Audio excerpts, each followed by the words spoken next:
Hi, I'm Dr. Badeau, and welcome to AI Today. Here we're exploring AI's extraordinary potential and its ethical challenges. Thank you for being here as we journey through the heart of AI innovation, catering to the enthusiasts as well as the curious. This week, our topic centers around how we're preparing our students, lifelong learners, everybody in between for that next generation workforce that has to partner with AI. And I am very excited to welcome back Dr. Jay Lee. He's a visionary in industrial AI. He's a Clark Distinguished Chair and Professor at the University of Maryland and the Director of the Industrial AI Center in the Mechanical Engineering Department, the Terrapins, right, Dr. Lee? Yes. Yeah. Yeah. So thank you, Dr. Lee, for joining us again and being here. Well, thanks for inviting me to share my thoughts. Thank you. Yeah. So, Dr. Lee, one of the things that I have noticed, for the last 5 years, I had hosted interns, hosted, grad students, hosted undergrad students, and they were all wanting to do AI, but all of them were either in computer science or math or physics or something like that.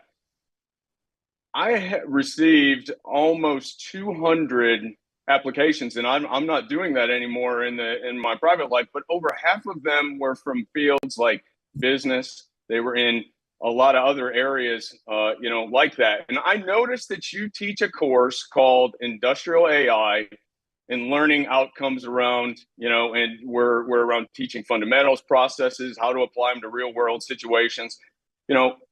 I want to know from your perspective, how did that course come about, and how do you think something similar could be taught really across the board to prepare, our students, for that next gen workforce that they have to get ready for? Well, that's a good question, right? Because this is not about AI only, right? We are talking about industrial AI, which means you have to be industrially relevant, right? AI practices. So in general, we call the 4 levels of learning in AI. Level 1 is called principle-based learning. You learn machine learning, you can learn all the AI. In fact, there are a lot of free courses, internet, you can get free courses. You can learn the basic natural language processing and supervised learning and unsupervised learning, etc., etc. So everyone can learn by themselves. It's no big deal. But second level is called practice-based, which means you have to do something. But AI is like, I often say AI is like a kitchen ware. Without food, kitchen is useless. It's just you can just sit there, right? You need a food coming in. Food means data. So you need data to do some AI practices. But today, there are lots of data people use as open source, a lot of free data, images, stuff. But we're talking about industry, a lot of data is like you talk about wind turbine, semiconductor, jet engines, and EV battery. Those are not free. They are not open source, right? Even they have open source, it's very domain specific. You have to understand the background. So normally the second level practice-based means we give a student a real data set, like semiconductor, jet engines, and EVs, the wind turbines, etc., etc. So they have to take what they learn, the tool, apply to solve the problems. That's not easy, right? Because I don't know about wind turbine, I know about semiconductor. Don't worry about it. Once in the data world, actually, the way you handle it is there's a good a systematic approach, right? The third level is called the project-based, right? So what the project-based means, you have to formulate your own data sets. Because to use other people's data is easy. To find your own data sets is very challenging. A lot of industry, they don't even know what that means. Okay, I got data in the SAP. Yeah, go find it. Are they machine learning ready? That's hard to say. Okay, so there are lots of data out there, but they are not machine learning ready. How do you make them machine learning ready? That's a big thing to do, right? So if people don't know how to hunt the data, just wait for data coming. To me, that's incomplete in terms of AI.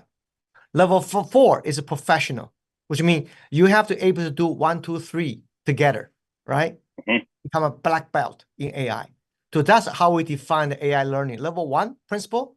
Level 2, practices. level 3, project formulation, level 4, professional. By doing that, you're a good, well-qualified industrial AI engineer. Yeah, and that same sort of philosophy can really apply everywhere. It doesn't matter Yes. what field of research or engineering or math or science or legal. It doesn't matter. It's the same principles that you have to be able to apply to make sure that you really can use it and you can partner with it and you get the experience that you are really trying to have with it. And Dr. Lee, I noticed behind you is the logo for the Industrial AI Center Yes. that you have at the University of Maryland. And that Yes. follows on to my next question that I have around how are you using that center to really expand the capabilities of students that are outside of the normal classroom environment, because you're doing so many good things there and the students have so much access to, I think it's over 200 different projects that the researchers at the center have. That's fantastic. How are you really using that center to broaden their skill sets? Well, we have a 3 level of the called as a research and education, right? One is called, we have many companies, they pay annual membership fee. They pay the fee, mean they pay the membership fee to join the project, called membership project together.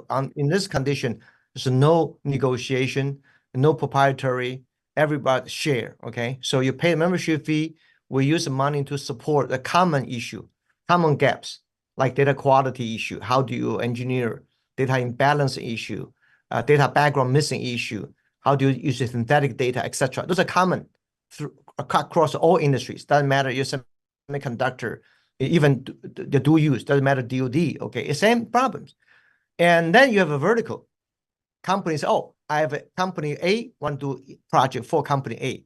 Company B, semiconductor, to company B. Company C, I want to do a special EV stuff. So those are the contract research. So we have a research just for those areas. And those are not shared at all, right? Mm-hmm. So in general, we probably highlight some work experience in the end of the year with all the members. They know, oh, okay, there are so many individual projects. And then the 3rd level, which is called as a generic methodology teaching. We teach students in general, doesn't matter it's our center student or any student who registers for industrial AI course. We give them this open source data we gather over the years, and we teach them how to solve the real world problems. People walk in, probably have no background about wind turbine, EV, jet engine, semiconductor, but when they after the 15 weeks of learning, wow, they have good confidence. They can solve jet engine problem, semiconductor problems, and wind turbine problems. Wow, they couldn't even believe you can do that, right? That confidence is yours. Nobody can take away from you, right? So yeah, they gain the confidence. They walk to the industry, say, hey, I got a machine tool problem. I got a different shuttle problem. I got the big machine problem. No problem. Systematically, how we handle it, right? So that kind of things we do. So that's kind of 3 different type of approach we do. Yeah, that's great. And one of the things I noticed is that you really have evolved in the things that you're teaching, the different research areas over the last few years as AI has evolved as well. Where do you see the center going in the next 3 to 5 years? Very good question, because we will get old. We'll retire. But the center should not retire in nature. So I learned a lesson from my former centers. You run very successful centers, but when you take a sabbatical, when you leave, but very hard for people to take over. That's not good things. So I want a center can be sustainable. How do you do that? So I want a center focus on 3 things. The first is data foundry, data sets. So we want to start accumulating more data sets. We have over 100 now. So then probably next 5 years, 10 years, I'd like to have more faculty involved. We can build 500, even 1,000 different data sets, right? And eventually 10 years later, maybe 10,000 data sets. Can you imagine? In Washington, D.C. area, one day, if we can leverage other funding source, we can build 1 million data sets worldwide, right? Hey, I can offer to entire U.S. education program, right? Using real world data to educate our students. To me, greatest asset I can leave as a legacy, right? So I want this can be sustainable. So it doesn't matter whether I'm here or not. The center evolve over time, become a national, international asset. Yeah, that's what I. Yeah.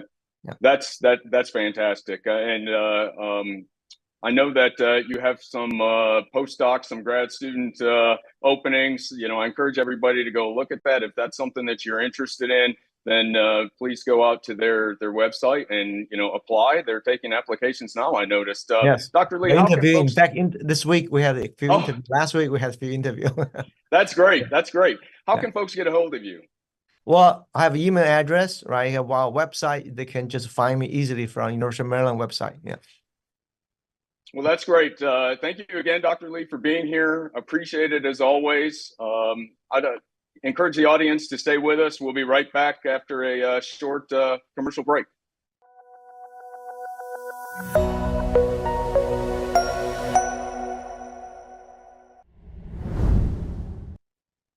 Welcome back to AI Today. I'm your host, Dr. Alan Badeau. Thank you for being here. Our last segment, we were talking about education and how AI is shaping, the future generation. And I am thrilled to have as my next guest, Daron Acemoglu. He's an economist and MIT professor at, who holds a PhD in economics from the London School of Economics. He's delved into the intersection of AI and economics, exploring how it impacts institutions, the economic development of nations, and of course, technological progress. And through his research, conducted all, with many folks, out in the field, he shed light on a lot of complex dynamics that are taking place between the adoption of AI, institutional structures, and of course, socioeconomic, outcomes. Dr. Acemoglu, thank you for being here. Well, thank you. It's my true pleasure to be here with you. So, I know you participate in a lot of different educational programs that MIT has to offer, from their fellows programs that they have, and a lot of the other things that are out there. I actually sent one of my vice presidents a long time ago to that the 6-month course. It was fantastic. It was really unbelievable. And with that, when you look at AI and its impact on everything that we're doing from an educational perspective, how do you see it really reshaping traditional educational paradigms? Well, look, I think there are 3 aspects to that question that are all very important in my mind. First of all, we need to impart new skills because we are entering the age of AI, and that's going to make certain skills redundant, certain new types of jobs much more lucrative, and also, AI is going to be everywhere in our social lives and our economic lives, so we need to learn to play with it. But secondly, we need a more broader, holistic understanding of AI. So I think the ethical, social dimension of artificial intelligence and how we should approach it is very important. And that's different from, what's in it for me? It's different from, what can I study so that I'll have a better job market? It's about how we can all become better citizens in the age of AI. And then the third, I think, is about how AI can and will reshape education. I think in all of these, it's very important to have a firm grasp of what is it that we want from AI and what are its capabilities that we are most excited about. So my perspective here has been, can we use AI more in the service of humans? So for example, about AI reshaping education, a lot of money right now goes into more automated grading, more sort of online teaching resources. ChatGPT itself claims to be an educational tool, which means, again, just like automated grading, we need less of teachers' time. But my perspective is that actually there's a very different way in which we can use AI. We can try to move more towards personalized education by providing AI-powered tools to teachers, and also hire more teachers. Actually, we would need more teachers for that, better trained teachers. And the ambition would be something that was completely infeasible before: identify what are the difficulties that different sets of students are having with a particular material and how we can change the curriculum or the teaching strategies in order to help them, and perhaps also identify which students can do with more advanced material. So sort of do cost-effective personalization. There's evidence in the education science literature showing that that sort of personalization is really useful for kids from low socioeconomic background, the people our current education system is failing. So I think if we can go in that direction rather than automation in education, I think we can have very significant social benefits. Yeah, and that's one of the topics I want to dig a little bit deeper on too, because I know it's a passion of yours around the equitable access to AI and how that can really help reshape that. You know, when you look at access to these models and to just some of the internet in some cases, how can we make sure that we can leverage that capability so that it really does have a broad positive impact across all of society and not just the few who can really, you know, get better access to it? So that's excellent question. Again, it's like multi-layered because first of all, you're not going to have equal benefits from AI when people cannot access AI. You know, in this country, the richest country in the world, according to most reasonable metrics, you know, a significant fraction of the population still doesn't have access to broadband. So that becomes a real barrier to enrichment and flourishing in an age where these tools are going to become more important. But also, again, what we use AI for becomes central. So if, you know, a couple of very powerful actors, the Communist Party in China, a few companies in Silicon Valley, decide that AI tools are going to be just for data collection, whatever you do as an individual will not make you a much better worker, much better, you know, citizen, much more informed when it comes to making decisions on problem-solving tasks. So where AI goes is really important. And where will it go? Well, we have the scientific process, we have the market process, we have institutions, regulations. All of those are going to shape the future of AI. But I think it's important that we make deliberative, well-informed decisions about how to guide the future of AI in a more socially beneficial direction. We've seen, for example, with social media, another amazingly promising technology that had the capability to connect people, provide new communities, provide new ways in which people could become informed and find close connections. And, you know, we've used it for emotional blackmail. We've used it to create a huge mental health crisis. We've used it to create polarization and misinformation. So there is no guarantee that, you know, unfettered development of these technologies according to the business model of a few companies is necessarily going to give us the best outcomes. Yeah, and that is 100% true. I agree wholeheartedly with that. And you know, as you're looking at that, you know, normally you would think in other times where you didn't really have to continue your education. You would, you know, you become a professional, you're an engineer, you work in a certain area, and boom, you're like that until you retire. And there's really no big impact or change that you see. Maybe there's some breakthroughs a little bit, but not to this point. Now, education is really from the time you go to kindergarten almost to you retire with AI, because now everybody is relearning. What advice would you give to the later generations who have to relearn and understand how to interact with AI? Well, that's a very fantastic question, because even without AI, we are at a point, because of improvements in life expectancy and health, that many places around the world, including the United States, where actually, you know, life expectancy hasn't increased as much as the rest of the industrialized world, unfortunately, but many people are living much longer. That means that they can actually recreate new skills, potentially redirect their energy into new vocations, and find all sorts of new ways of fulfilling their ambitions and their talents later on in their career. So re-education, flexible education, lifelong learning, all of these are actually evolving because of the health situation. And it's a great thing.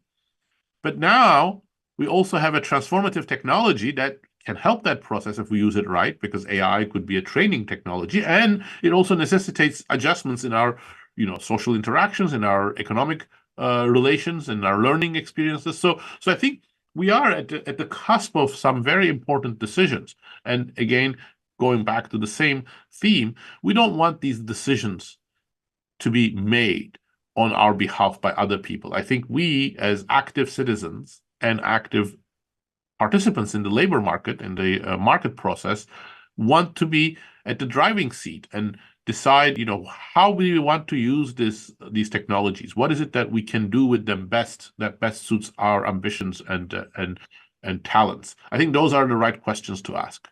Mm-hmm. Yeah, agree. It's really, it brings me back to the days when I was in graduate school and I go to partial differential equations, and one of what I thought was the student sitting or the professor sitting next to me, he was an 85-year-old gentleman who had decided to take a partial differential equations class because he didn't want it to pass by him. It was something that he always wanted to learn, and I that's made such an impression on me. Yeah, that's AI has to be so the same inspiring, way. isn't it? Yes, absolutely.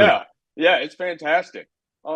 So from an educator's perspective, how is it changing the way that you're interacting with the students as well as students interacting with you? I know social media has done some of that, but again, AI is one of those technologies where it really can fundamentally change just that relationship even. Well, I think, most of the courses I teach are at the graduate level, and for the graduate level courses, AI has been generally quite positive because graduate students know what they want to do. They're not as easily distracted because they're older, more mature. They're very determined. Well, they're making a big investment to get a PhD, to become an academic, whatever. And AI provides them with new tools. Many more students use natural language processing and more complex data collection or data analysis methods using AI. ChatGPT provides simple, cheap classification. So those are great things. But when it comes to undergraduates, I think it's much more mixed because undergraduates, even more so middle school and high school students, get information from ChatGPT even when it's not reliable. They get distracted more and more by social media, by TikTok, by other algorithmic tools that they have at their disposal. They have temptation to cheat.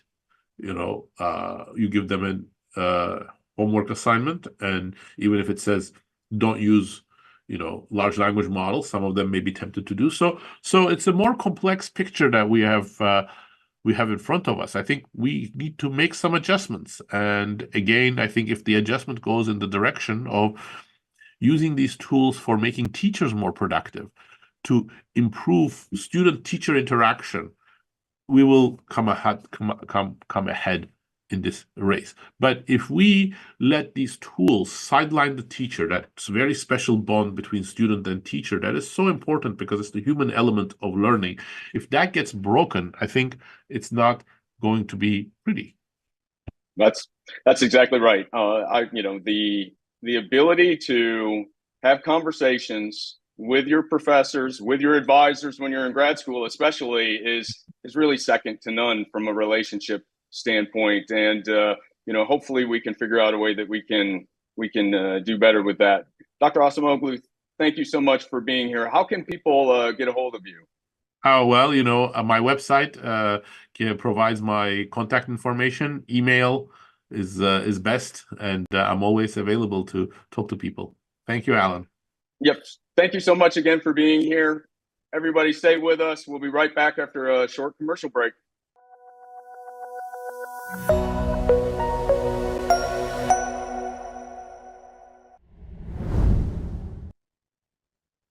Welcome back to AI Today. I'm your host, Dr. Alan Badeau. Thank you for being here. We're lucky to welcome back Mr. Bruce Schneier, a renowned security technologist and author, a faculty associate with Harvard Kennedy School Carr Center for Human Rights Policy, and a fellow of Harvard Kennedy School's Belfer Center for Science and International Affairs, where he focuses on cybersecurity and privacy issues. And I really hope after last week's show, everybody got a chance to go check out his website, Schneier.com, and read all the articles and the blogs and the information that's up there, because it's really amazing, and it's fantastic, and it's a great experience for folks if you get a chance to do that. So I encourage you to do that. Thank you for Bruce for being back. Thanks for having me again. So our topic this week is around how AI is influencing the education that students are getting coming out, as well as the interaction between students and faculty and lifelong education and learning as we move forward. And I thought it was interesting.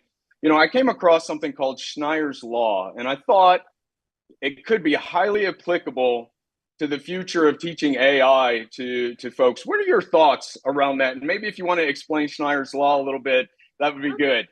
I'm not sure it applies, but let's give it a shot. So it's about security specifically, and basically it says that anybody can create a security system that they can't break. And what it is a statement of security being adversarial. I make something, you break it, you make something, I break it. And there are no proofs in security. All there is trying and failing. So everybody can make a security system up to their level of expertise. Right? I can't break it, therefore it must be secure. But of course, that doesn't mean someone smarter can't come along and break it. And security is full of that. Especially amateurs will often come to me with crypto systems, with mathematical encryption systems that they can't break, and they believe is secure because of that. And that is ridiculous. I don't know how that applies to AI. I'm going to look to you to that. I don't see an obvious application, because especially if you're talking about AI in education, we're not talking about breaking it. We're talking about using it.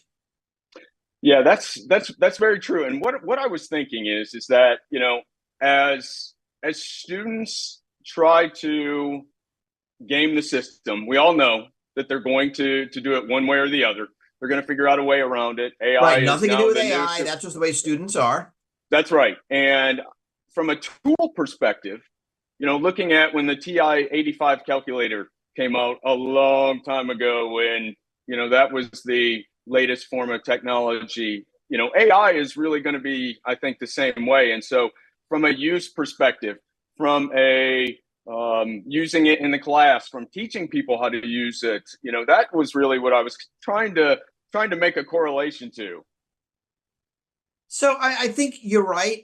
And I think there's a lot of moral panic about AI and kids these days, and thinking about the calculator, right? Kids won't learn how to use slide rules. What will happen to education? We can talk about the internet in the same way. They want to use libraries. Talk about Google. Talk about Wikipedia. Right? All of those things were going to be a huge problem with education. It turned out it was okay. Right? The kids are all right, is what we know, and they use the tools. I think this is going to be the same way. I teach at a public policy school here at Harvard, and I tell the students to use the tools. I mean, this is going to be the tools of your life. And to pretend they don't exist in some weird way isn't going to serve you well. And what I tell them specifically is use it however you like, but what you turn in is your homework, right? Any errors are your errors. Any plagiarism is your plagiarism. So just know that and use the tools. How is that different than a calculator or Wikipedia? And I think this is hard. I think a lot of education is struggling with this, because professors want it to be the old way, but the old way isn't anymore. And, there's been a lot of old ways aren't anymore in the past bunch of years. That's right. That's very true. Now, Bruce, one of the things, as I was reading through your site, I came across an article that you had pulled together about the top 10 ways that AI is going to change democracy. And topic number 1 was AI usage as an educator. Can you expand for the audience on some of the thoughts that you had in there and how it's going to do that? This isn't just me. I mean, there's a lot of research on this, that AI is a good explainer. And AI can explain at whatever level the student is at. And AI has infinite patience. And instead of reading a book and instead of reading a textbook, an AI can engage in a conversation with a student. And whether it's teaching it American history or physics or, whatever the topic is, an AI can be a really good educator. In that article, I was thinking of particularly educating on policy issues, right? Can it teach policy? And I think it can. It can do very well. And here it's substituting for a book. It is being an interactive tutor. You can imagine an AI suggesting, you can actually ask an AI right now to suggest some, math homework problems, and it will. And you could have it do it as much as you want. They could grade them and they could figure out where you're lacking and suggest more problems. If you are using some of those French apps, language apps to learn language. Yep. Some of that is AI driven. That AI is figuring out where your deficiencies are and creating examples to help you learn them. So there's an example of an AI as a teacher. But I think of it as an AI explainer. AI is good at explaining, which is sort of a subset of AI being a good summarizer. Yeah, and I think that's perfect. One of the challenges that I know that we face just in general in the educational system is perspective. Seeing history, for example, from multiple perspectives is always hard for a lot of people. And I tried this with my son, and I said, have George Washington explain the Revolutionary War to you, and then have King George explain the Revolutionary War to you. And I think that opened his eyes that there are always different and ways. Maybe that was okay, right? Like maybe George Washington kind of wasn't a great guy in the end. Yeah. But I think those perspectives are valuable for those kind of more humanities, histories, soft sciences. Yeah. You don't want physics explained from the perspective of an electron. That's kind of weird. But that would be weird. Yeah, but you could definitely imagine, from the perspective of someone who doesn't know much, and early on, explain quantum mechanics to an elementary schooler, to a junior high schooler, to a high schooler, to a college student, right? You can do that. That feels very powerful. We're going to have to figure out how to make that work. There will be, I believe, chatbots you can buy, just like you'd buy a textbook today. You could buy a chat box that would explain quantum mechanics. Like that's what it is. It's been trained on quantum mechanics. It's been tested. We know it's good, and it will be a study aid. And it feels like it'd be a very powerful study aid. Yeah, and I also noticed that a lot of the top 10, I think it was 6 out of the top 10, were in professions. Whether it was policy, whether it was legal, whether it was cybersecurity, whether it was those sort of things. So as you look at that and you start to try to bring AI in for those different areas to teach people how to use it, understand it in their professions, what do you think the impact is going to be in the educational system over the next few years? Yeah, I don't think we have any idea. I mean, a lot of it depends on how good it does. It's going to depend on the application. What are the costs of getting it wrong? So imagine an AI assistant in legal matters, right? There are going to be AI assistants that fill out government paperwork. That sounds great, right? It gives people access to expertise, but if it makes a mistake in immigration paperwork, you get deported. That's bad, right? So we're going to be very careful using it in places like that. If an AI is explaining quantum mechanics to me and it makes a mistake, it probably gets corrected. We probably figure it out. It doesn't have that kind of catastrophic effects. But AI assistants, I think, are coming for a lot of knowledge professions, whether it's lawyering or policy making or education, and they will, be of different value, just like human assistants are. I had for my class asked an AI, give me some examples of X. And it gives me 10 examples, and 6 are stupid and 4 are pretty good, and maybe like 1, that's a great example, I'm going to use it. Right? So maybe 2 years ago, I might have asked my human course assistant to do that. And I'd probably get the same spread of answers. But now I can do it 100 times, 1,000 times. It just gives that type of assistance to more people. And it really is what the human does with the AI advice.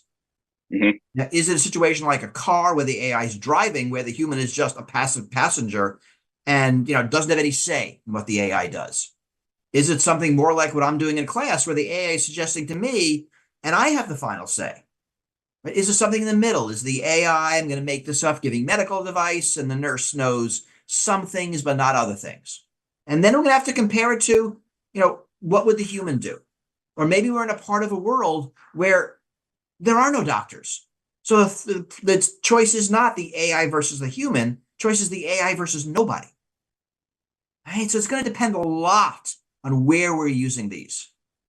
Yeah, absolutely. Agree 100% with that. And I think that's going to be a challenge for a lot of folks. And when if you take a step back around your role as, an advisor to the human rights policy and, that group, how are you using it to educate others around those types of activities that you're undertaking?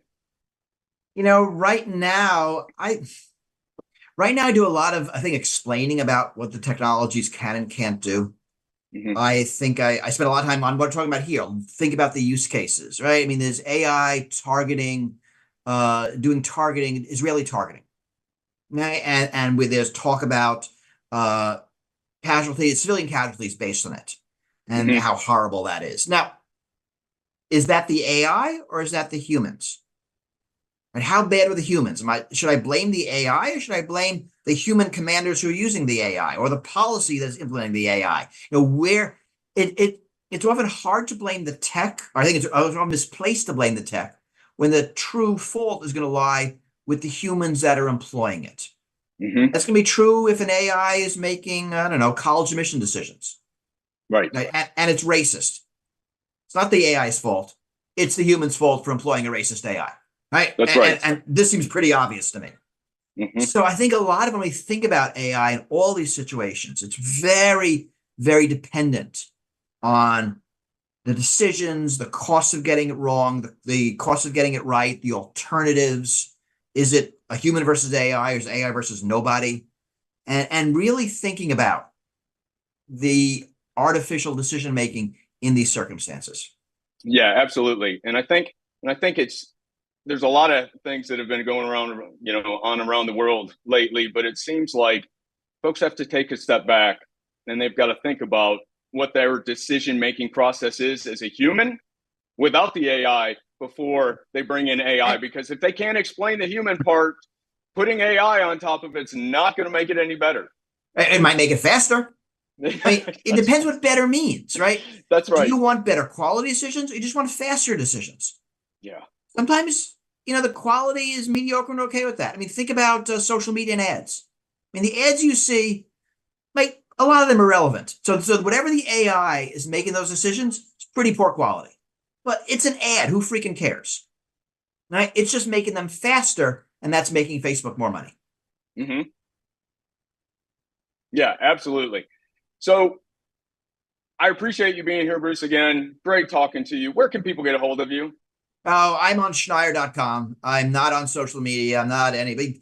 Schneier.com is where everything is. You see my books. There's the website on the screen. You see my blog posts, my essays. That is the one-stop place. I am bad at social media, which makes me a freak, yet highly productive. That's amazing. Again, I encourage everybody to go out there. I still have only gotten through about a quarter of it. Yeah, you've gotten through more than most people. Absolutely love it. Great material up there. It's fantastic. Thank you again for being here. Guaranteed, not AI written. That's right. That's right. Stay with us, everybody. We'll be right back after a short commercial break.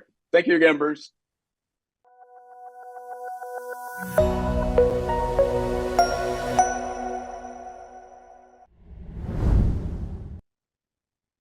Welcome back to AI Today. I'm your host, Dr. Alan Badeau. I'm very pleased to welcome back Dr. Pamela Gay, astrophysicist and director of CosmoQuest, a citizen science project that bridges the gap between professional research and everyday space enthusiasts. And her podcast is called Escape Velocity Space News. And she can be heard Saturday nights at 9 p.m. Eastern time on Now Media stations. I encourage everybody to go out and listen because it's really amazing. And I think you're going to find it fascinating. Dr. Gay, thank you again for joining us today. Thank you so much for having me on. This is a pleasure, and there are so many cool topics. I generally don't get to share everything that's in my brain about, and you're giving me that opportunity. Well, today's going to be a fun one, I think, because we're really going to focus on the citizen science and the lifelong education opportunities that, you know, CosmoQuest is able to provide, and really try to see if we can expand that from an AI perspective. And, you know, so when you look at CosmoQuest and, of course, the focus on education and the next generation, you know, workforce, I came across something when I was doing a little bit of research on a YouTube video, and it was called Podcasting as Pod Teaching.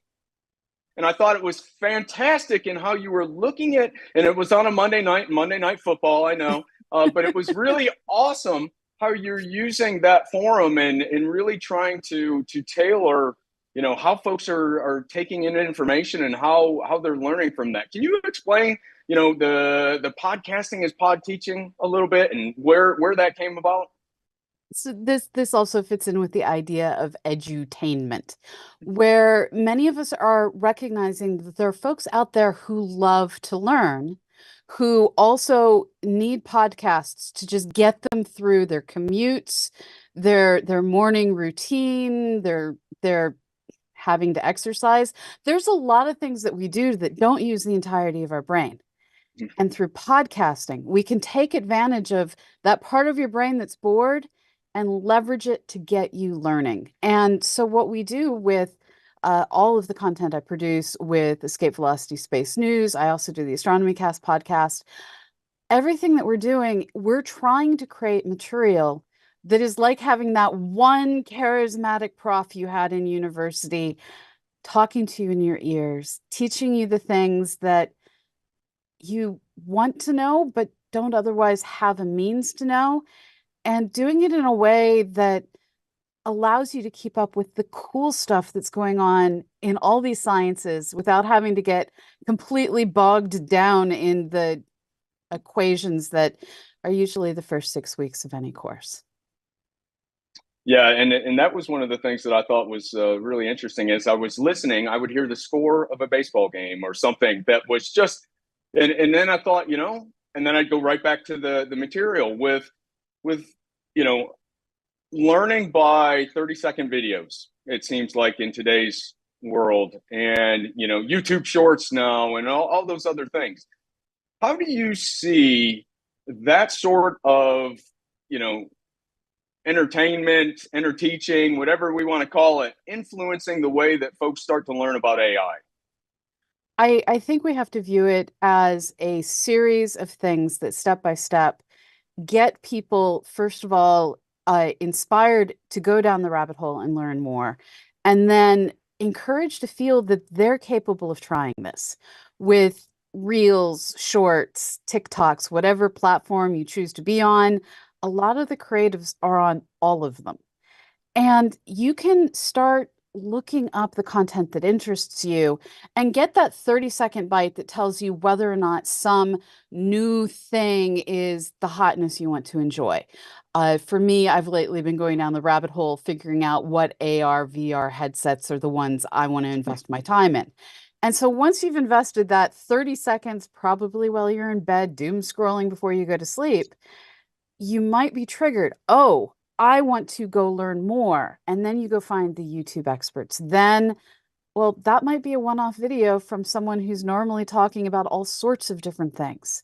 But there's always going to be a podcast for it, where week after week, there is someone out there bringing you the information who might also be highlighting the code camps, that might be highlighting the Coursera's, the Khan Academies, or just the coolest stuff being produced by Hank and John Green. There's going to be content out there that allows you to get interested, to explore more deeply, and then learn how you can make it part of your everyday life. Yeah, and that's wonderful, because AI is scary to a lot of people. They're afraid to take that first step. They're afraid to make a mistake. I've heard some people say, "Oh, they're afraid that the AI is going to say something negative to them and pick on them." And I'm thinking, well, okay, that might go a little deeper than that, but that's okay. So, how would you encourage folks that are not necessarily in school, but even some of your citizen scientists? How do you encourage them to take that first step?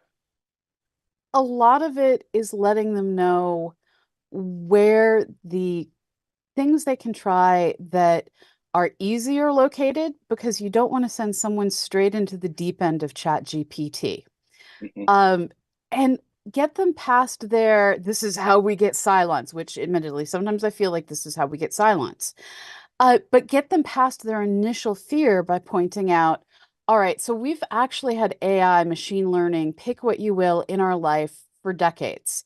Back when I was taking the GREs to get into grad school in the past century, actually, in the last century, in the 90s, the GREs and SATs were starting to move towards having various exams that you could do digitally that tested the limits of your knowledge by changing what questions you were presented with. Now, this was hard-coded to a large degree. This wasn't AI or machine learning at this point. Today, we're starting to get to the point where test banks can start to really probe the limits of your knowledge in various areas by having AI involved in picking what your next question is going to be. This allows us a much better way of assessing who knows what about what topics. We're already experiencing it. AI and machine learning are here to stay, and they're doing everything from that first cut on who gets into university to, unfortunately, in exceedingly biased ways, who gets the first cut at the job interview. Now, generative AI is something that is completely new and has a lot of people wondering, is this going to take my job? And here, I think, as you get used to the idea of AI, as you realize it's already out here, it's here to stay, there's no protesting it, we need to teach people that, first of all, it's not going to take your jobs, because AI can't innovate new ideas. What it's going to do is change how all of us do our jobs. And it's going to make it far, far more difficult for educators to teach the concepts that they're used to teaching. Once upon a time, we taught math saying you're not going to have a calculator in your pocket every day, so you need to memorize trigonometry tables. I have never needed to memorize trigonometry tables. There's been a few times that not having them memorized added 2 or 3 minutes to my life. In the future, we're not going to need to have memorized how you do the moral equivalent of a case statement in 6 different computer languages, because we now have the tools like GitHub Copilot to aid us in our software development. And we need to learn how to use these tools the same way we learned how to use a calculator. That's And right. just like you can't design a house without understanding trigonometry and being able to use your calculator, use your spreadsheets, use the tools, we aren't going to be able to write software without understanding the principles of software development just using ChatGPT.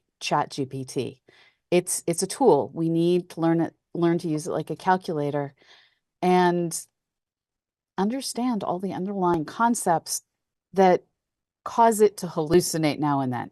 Humans That's are right. here to stop the hallucination. That's right. That's exactly right. And from a learning perspective, it really, if used the right way and folks are taught how to use it the right way, then I think it really is an endless capability to learn a whole bunch of things that you'd never have the chance to do before that. And similar, even group participations, the things that you all are doing at, CosmoQuest are amazing. And all the group learnings and teachings that you have and the educational opportunities. How could somebody start something similar from an AI perspective as what you're doing at CosmoQuest? So the trick is, it's really a collaborative effort. Anything a machine learning algorithm or especially a large language model is doing requires training data. It requires information to go in to teach it how to handle each of the situations we're asking it to work with. And without that training data, the best machine learning in the world, the best any kind of AI, especially the large language models, are going to fail miserably. So we need to have citizens to willingly and without the copyright issues say, I'm going to help you train the algorithm, because there are problems too big for human beings to solve on their own. And by getting the human beings marking the craters in other worlds, highlighting the storms and alien atmospheres, all of these different details that are using human vision to do things that require vast amounts of computer vision. We get the humans to do it for a little while, and then there's still so many problems left that the machines just take over, and the humans get to keep moving on to new interesting things, new and interesting things. Every breakthrough is an opportunity for human beings to go out and map a whole bunch more stuff and get the algorithms to do a whole lot more, well, work behind the scenes to allow us to expand what humans can do. That's exactly right. And I agree 100%. And we are going to talk more about this in the near future because it really is an endless topic for us, and very excited again for you to be here. Tell folks how they can get a hold of you. Well, the best way to find me is as Starstrider with a Y, pretty much anywhere you might go. And beyond that, check out cosmoquest.org, your place to learn and do science. And as that shows, hey, I'm available to speak to your club. I want to just spread the good word of science anywhere I can. Yeah, and that's fantastic. And thanks again for being here. And we'll see you again soon. Sounds good. So let's reflect on the insights that we've shared, that our guests have shared with us. And again, I'd like to thank Dr. Gay and Dr. Lee and Mr. Schneier and Dr. Acemoglu for their perspectives. You know, we have been exploring the frontiers of AI and looking at how education is impacted by it. And we continue to hear an awful lot of valuable lessons. But the one common thing is we're not quite sure what some of those impacts are going to be, but we've got ways that we're trying to get down that path. We're fostering critical thinking. We've got to be more inclusive. And of course, we've got to make sure that we have more empathy as we continue to leverage it and get more close with it in many different ways. And so join us next time as we continue to unravel the mysteries and the marvels of the digital age. And until then, stay curious, stay engaged, and keep innovating. And thank you. This has been a Now Media Networks feature presentation. All rights reserved.